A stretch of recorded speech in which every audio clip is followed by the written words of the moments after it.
Maximum IELTS টেকাররা আইএলটিএসের mock test দিতে গিয়ে একটা বড় ধরনের ভুল করে থাকে। আর সেই ভুলটা হলো তারা মনে করে আইএলটিএসের মেইন এক্সামের রেজিস্ট্রেশন করার পরে তাদের মক টেস্ট দেওয়া উচিত, এবং তারা তাই করে। আমি যেহেতু আইএলটিএসের স্পিকিং এবং রাইটিংয়ের মক টেস্ট নেই, আমি বেশিরভাগ ক্ষেত্রেই দেখি যারা অলরেডি মেইন এক্সামের রেজিস্ট্রেশন করে ফেলেছে তারা আমার কাছে মক টেস্ট দিতে আসছে, এবং আমি যখন ফিডব্যাকগুলো দেই তারা সেই ফিডব্যাকগুলো কাজে লাগানোর তেমন কোনো সময় পায় না। কেন?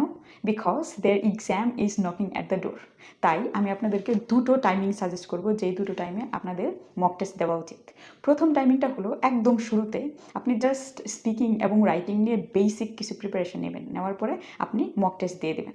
এই মক টেস্ট থেকে যে ফিডব্যাকগুলো পাবেন সেই ফিডব্যাকগুলো কাজে লাগিয়ে একদম মিড লেভেল পর্যন্ত একটা প্রিপারেশন নিয়ে নেবেন, এবং এই প্রিপারেশনের মাঝামাঝি পর্যায়ে যখন থাকবেন তখন আরেকটা মক টেস্ট দিবেন স্পিকিং এবং রাইটিংয়ের। এই মক টেস্টের ফিডব্যাক কাজে লাগিয়ে একদম ফাইনাল এক্সাম পর্যন্ত প্রিপারেশন নেবেন, তারপরে হচ্ছে আপনি ফাইনাল এক্সাম